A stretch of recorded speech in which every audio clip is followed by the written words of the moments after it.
ایک دن اب صلی اللہ علیہ وسلم غار حرا کے اندر عبادت میں مشغول تھے کہ بالکل اچانک غار میں اب صلی اللہ علیہ وسلم کے پاس ایک فرشتہ ظاہر ہوا۔ یہ حضرت جبریل علیہ السلام تھے جو ہمیشہ خدا عز و جل کا پیغام اس کے رسولوں علیہم الصلاۃ والسلام تک پہنچاتے رہے ہیں۔ فرشتے نے ایک دم کہا کہ پڑھیے۔ اب صلی اللہ علیہ وسلم نے فرمایا کہ میں پڑھنے والا نہیں ہوں۔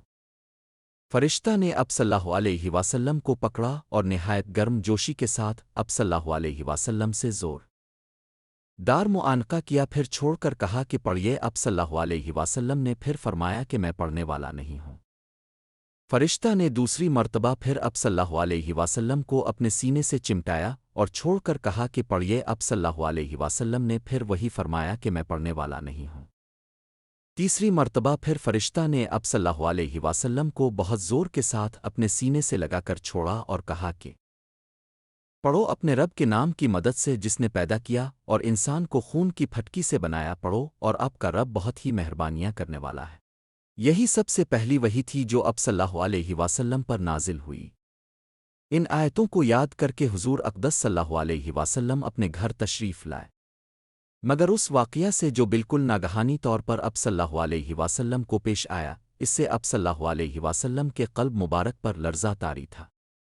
اب صلی اللہ علیہ وسلم نے گھر والوں سے فرمایا کہ مجھے کملی اوڑھ دو، مجھے کملی اوڑھ دو۔ جب اب صلی اللہ علیہ وسلم کا خوف دور ہوا اور کچھ سکون ہوا تو اب صلی اللہ علیہ وسلم نے حضرت بی بی خدیجہ رضی اللہ تعالی عنہا سے غار میں پیش آنے والا واقعہ بیان کیا اور فرمایا کہ مجھے اپنی جان کا ڈر ہے۔ یہ سن کر حضرت بی بی خدیجہ رضی اللہ تعالی عنہا نے کہا کہ نہیں، ہرگز نہیں، اب صلی اللہ علیہ وسلم کی جان کو کوئی خطرہ نہیں ہے۔ خدا کی قسم، اللہ تعالیٰ کبھی بھی اب صلی اللہ علیہ وسلم کو رسوا نہیں کرے گا۔ اب صلی اللہ علیہ وسلم تو رشتہ داروں کے ساتھ بہترین سلوک کرتے ہیں، دوسروں کا بار خود اٹھاتے ہیں، خود کما کر مفلسوں اور محتاجوں کو عطا فرماتے ہیں، مسافروں کی مہمان نوازی کرتے ہیں اور حق و انصاف کی خاطر سب کی مصیبتوں اور مشکلات میں کام آتے ہیں۔ اس کے بعد حضرت خدیجہ رضی اللہ تعالی عنہا اب صلی اللہ علیہ وسلم کو اپنے چچا زاد بھائی ورقہ بن نوفل کے پاس لے گئیں۔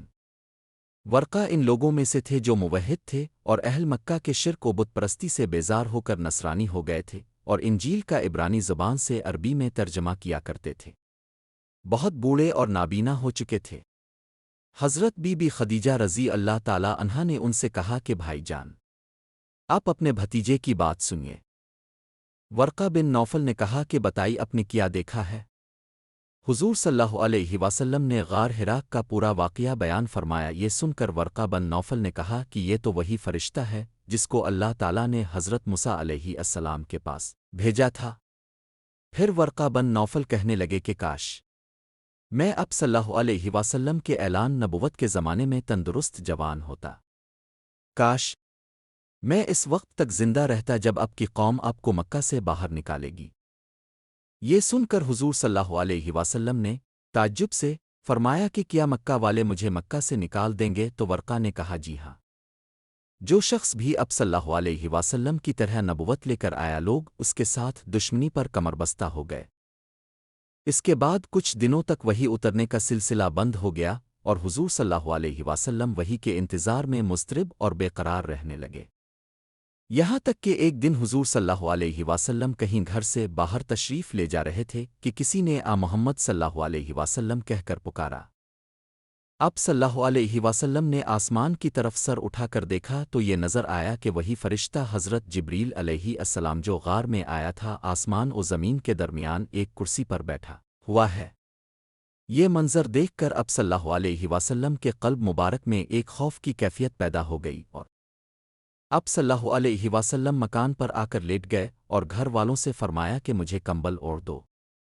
چنانچہ اب صلی اللہ علیہ وسلم کمبل اوڑھ کر لیٹے ہوئے تھے کہ ناگہاں اب صلی اللہ علیہ وسلم پر سورہ مدثر کی ابتدائی آیات نازل ہوئیں اور رب تعالی کا فرمان اتر پڑا کہ یعنی یہ بالاپوش اوڑھنے والے کھڑے ہو جاؤ، پھر ڈر سناؤ اور اپنے رب ہی کی بڑائی بولو اور اپنے کپڑے پاک رکھو اور بتوں سے دور رہو۔ ان آیات کے نزول کے بعد حضور صلی اللہ علیہ وسلم کو خداوند قدوس نے دعوت اسلام کے منصب پر مامور فرما دیا اور اب خداوند تعالیٰ کے حکم کے مطابق دعوت حق اور تبلیغ اسلام کے لیے کمر بستہ ہو گئے۔